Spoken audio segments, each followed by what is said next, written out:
Thank you for the chance to share with you some of our research on the presently evolving COVID-19 health pandemic and the associated global economic slowdown.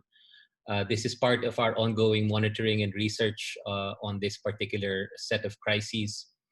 And the topic for today that I would like to discuss with you is emerging good practices in COVID-19 health pandemic response, particularly those public policies and strategies that help strengthen trust and social cohesion in the crisis response. I just wanted to share some emerging evidence on what seems to work well in other contexts. And of course, the idea here is to try and extract those elements which may be useful for the Philippines in terms of policymaking, in terms of building back better, in terms of strengthening our systems for pandemic response to this pandemic, but also maybe for future risks of pandemic. So one example is Taiwan, for instance, which is well known and recognized for its near 100% health insurance access. It's seen as one of the countries that have a strong response to COVID-19. And probably one of the reasons for this is because even prior to COVID-19, Taiwan already had a very, very strong, very, very inclusive health system. And so the Taiwanese have strong trust and strong inclusion in this system, and it allows their public sector, it gives their public sector a lot of flexibility in terms of the collective action response for pandemic response. The second example is Thailand, and from the emerging evidence on what works in this country, of course, Thailand is also one of the countries that seems to have done relatively well in terms of containing COVID-19. And the emerging analysis is that Thailand, again, also had a very strong and inclusive social protection system and healthcare system, but they also had a very good track record of public-private partnerships, working with civil society groups, particularly grassroots public health activists, who then were instrumental in their COVID-19 response. So this appears to be one of the other ingredients, having an inclusive social insurance system and healthcare system, as well as having a long track record of public-private partnerships. Vietnam is another example, and it's noteworthy because, of course, Vietnam is relatively comparable to the Philippines in terms of level of income and capability to respond to COVID-19. And Vietnam seems to have fared well, despite its being very, very proximate to the source of the disease, which is China. And among the well-noted steps that Vietnam took were early steps in terms of response, as well as mobility restrictions, cutting off travel ties with some of the countries at high risk, in particular China, and then also creating a system of communications whereby citizens have a lot of trust in the public sector and were voluntarily sharing personal health information in a government-launched app called nCoV. So it emphasizes that Vietnam has a system of capturing information while still protecting the rights and privacy of their citizens, so that this information can be used to better respond to the crisis and inform their policies in an evidence-based way so that they are much more effective.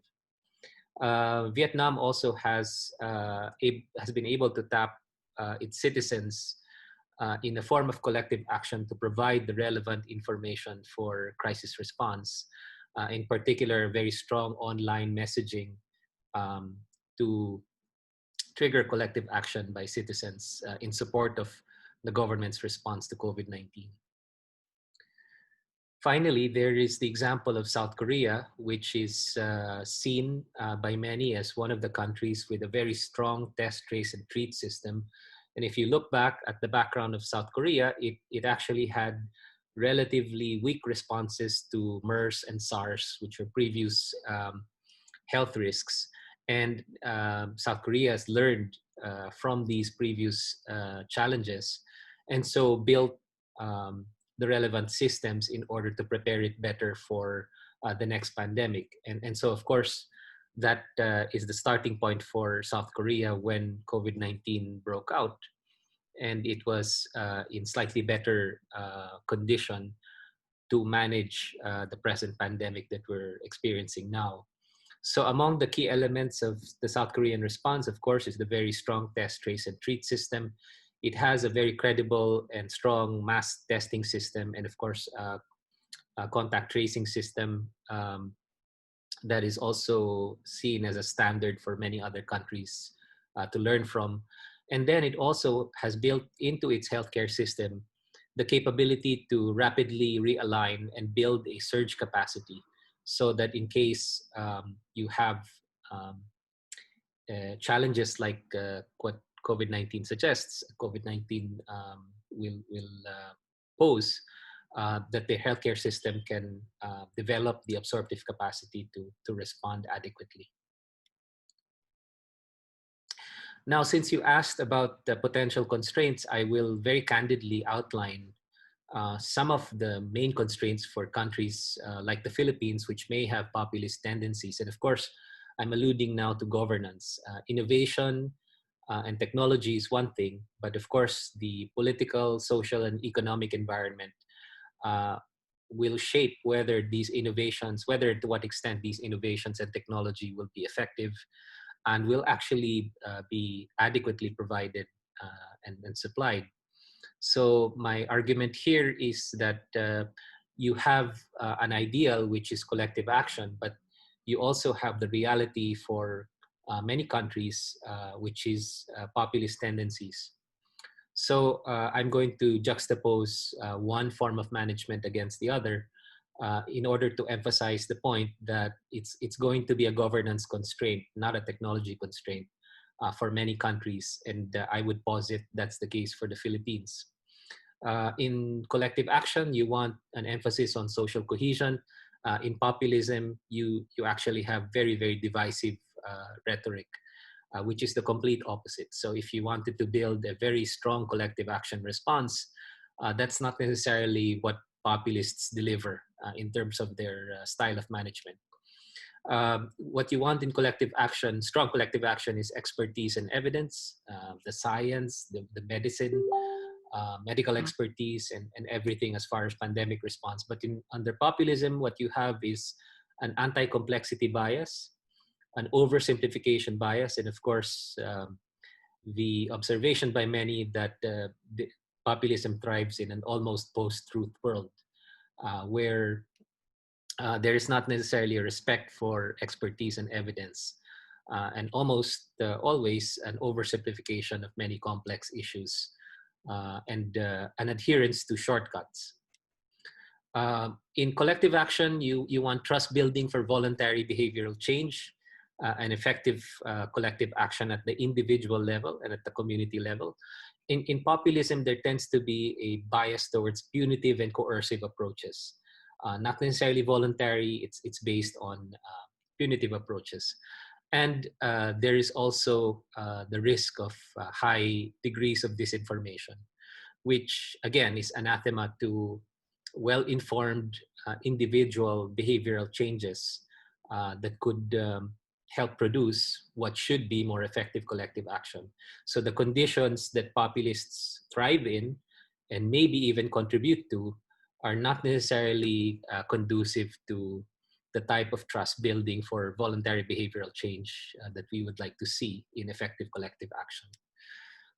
There's also this issue of respect for individual rights, which is probably what feeds into high levels of trust under ideal scenarios of collective action. But under populism, what you have sometimes is the use of the common good as a false justification for trampling rights. So this is unfortunate, of course, We've seen this in many other contexts. The drug war is one example, but also in terms of anti-oligarch sort of rhetoric and some efforts to level the playing field while also eroding institutions. So this is the institutions and rule of law, I should say. So this is part of this populist style, which may not necessarily be respectful of individual rights and rule of law. And finally, collective action is based on systems-based solutions and institutional reforms to sustain more effective collective action, not just in the present pandemic, but maybe as a future response to other types of risks and crises, including the future risk of other types of pandemics. But populism is well known for the end justifies the means type of approaches, and also extra legal approaches, which don't necessarily strengthen institutions. So in a nutshell, these are what I see as the governance constraints for more effectively generating the innovations and technology that will be underpinned by trust in a more effective collective action scenario. Let me end on a more positive note on what I see are some of the key elements that countries like the Philippines can build on in order to facilitate a more inclusive recovery from a pandemic like the one caused by COVID-19, and as well as the global economic slowdown. First element that we're seeing from international evidence is the use of technology. So this is really the main theme for today's discussion. It can be for rapid testing, apps for tracking, real-time information sharing, telemedicine, but also more broadly in terms of creating the platforms for inclusion in the types of information technology that we are now seeing as useful and critical in the new normal. In fact, I would propose that maybe COVID-19 will trigger new national discussions on uh, access to the internet as a national public good. Essentially, given the means to access the internet and to interconnect, you will actually have a more adaptive, more resilient society to these types of shocks, and certainly to the shock that we are now experiencing in the world. And so I think that's one bucket of the first uh, set of components for inclusive recovery. The second bucket has to do with trust building, which you need for compliance, such as with mobility restrictions, lockdowns, with quarantine, and the willingness to share information and the confidence to know that your privacy and your rights will actually be respected, even as the aggregate information becomes useful for more effective business strategy or for more effective policy responses and collective action. So you give up some degree of privacy for the common good. On the other hand, you balance that with some institutions, some institutional innovations to protect the rights of citizens. Um, and of course, what this tends to contribute to in terms of the environment is a strong environment of trust, social cohesion, and that is also underpinned by an environment of no discrimination.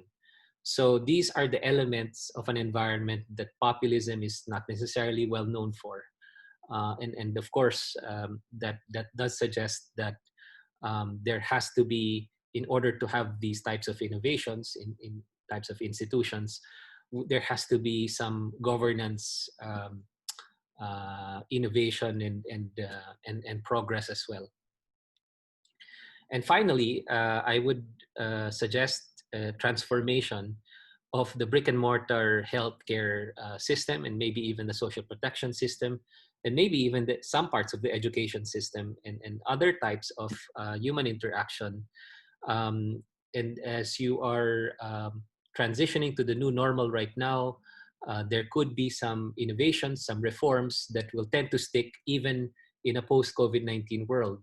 Even if we did have a vaccine at some point and some degree of normalcy were to return, maybe many of the innovations we introduced during this period will actually tend to stick because of their cost effectiveness, because of their increased inclusion, but also because it makes us much more resilient to future shocks. I would emphasize as a last point this issue of inclusion, which will be critical because as far as we see the pandemic and the global economic recession that it triggered may have a very unequalizing effect across societies, but also within societies. And so it will be critical for our policy responses, for our innovations, for our technologies to focus on this element of inclusion because it will be critical in terms of facilitating much more inclusive recovery, but also the right type of governance that supports that recovery and resilience in the longer run. Thank you very much for the chance to share these inputs in today's discussions.